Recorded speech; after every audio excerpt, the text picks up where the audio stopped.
Let's cut up a front quarter of an elk. This would also apply to a deer or antelope, any type of game like that.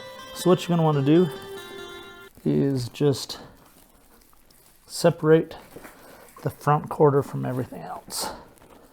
So that's simply done by raising this up, coming through the neck muscles,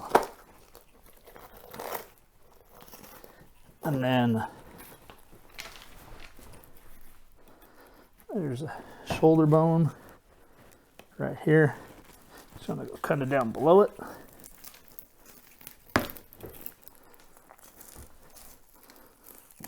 Got a little bit of bloodshot right there from the wound.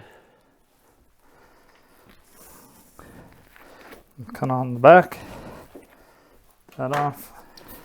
If you're doing this in your wife's kitchen like I am, you want to be really careful not to drop stuff on the floor. And it's always a really good idea to have some paper down on the counter.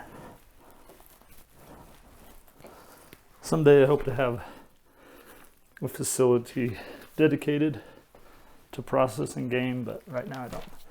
Okay, so that's your front quarter. We'll deal with the rest of this in another video. First thing you want to do once you have your quarter, see all this bloodshot stuff, just want to go ahead and remove all of that. Big thing about cutting up your own game is that you're going to be eating it. So anything you don't want to eat, get rid of. That's part of the reason that I cut up my own game, because I like to know what I'm eating.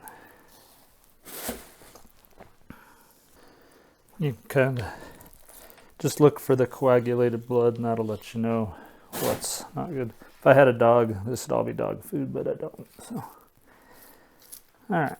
So once you get that cleaned up, and then like if you have some hair on there, if you just lift up that membrane and cut under that, you can get rid of, because that membrane will be sticky, it'll kind of hold on to the hair.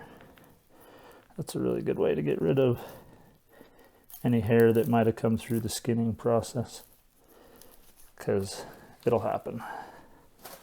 All right, so once you got it cleaned up pretty good the way you want it, then if you can cut up a ham for Thanksgiving or Christmas, you can cut up a deer. So now I'm just going to look for muscle groups.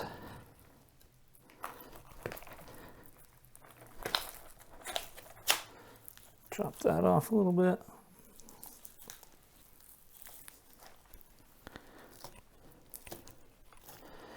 Just kind of follow those muscle groups. So the arm, or the front quarter, is tougher. So for me, it's either going to go into roast or hamburger. That's going to be hamburger there. So now you've got this muscle right here. Take and just follow that muscle group.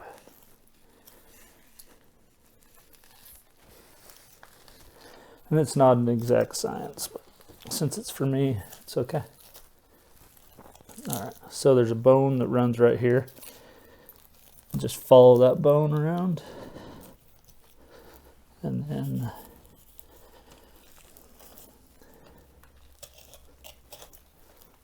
lay it back like that. Then come through here, pull this off. This will be hamburger.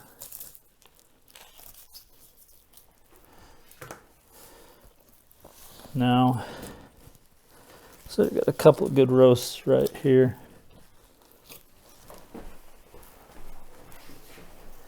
Let's follow that around right here at the knee.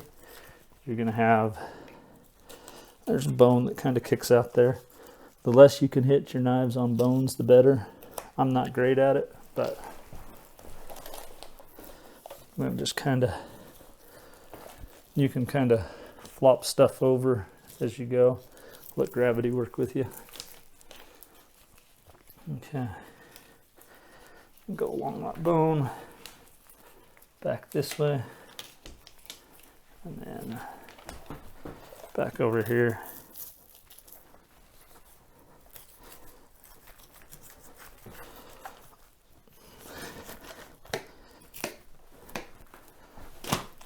There you go. You got 2 arm roasts right there, 3, depending on how you like to split them up.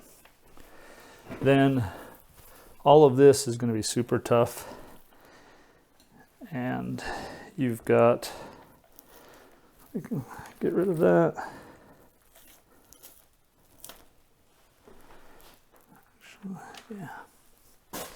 Yeah.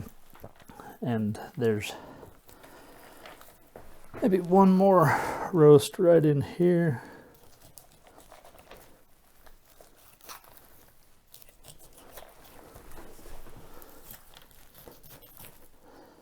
Just kind of, again, follow the bone. Try not to run your knife into the bone too much.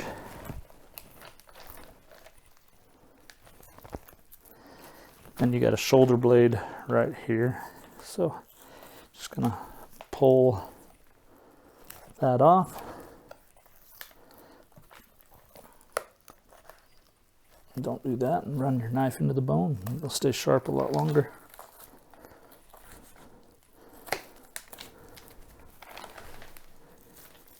All right. That'd be another arm roast. Again, depending on how, a little bloodshot, depending on how big of roasts you like. Arm roasts are actually really tasty, but they do have to cook for a while. So the next thing we're going to do is just kind of come right here. There's a bone, sticks right there. Come like that. This is just, on a deer, this would just be hamburger, I think. On an animal the size of the elk, this is going to be another roast.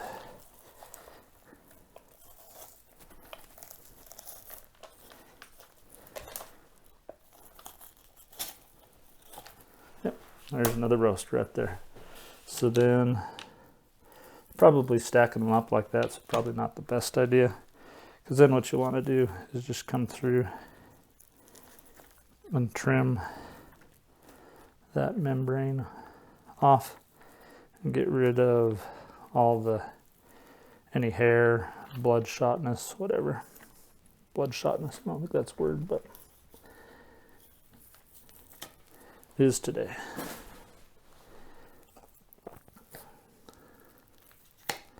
Yeah, so if you can leave them spread out so you don't stick hair to the bottom, it's good, better. If when your knife gets dull, I highly recommend a steel. Just, put an edge back on it. It's a big deal. Okay, now this guy here, I'll go through and pull off all the meat off of that. But so there's a bunch of tendons that run back in here. And tendons are really tough. So there's 3 or 4 muscle groups in here. This I find just too tough even for like a crock pot roast. So that's all just going to go into hamburger. Then this guy here, again, come across tendons. Keep an eye out for any hair, whatever. That's going to come across here. Then back up. Keep in mind the bones aren't round. They're kind of like this guy here, so flat there.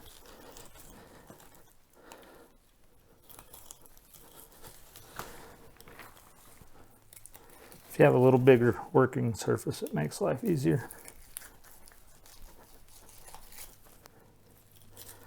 Okay, then we'll just take a look and see. Got a little bloodshot right there.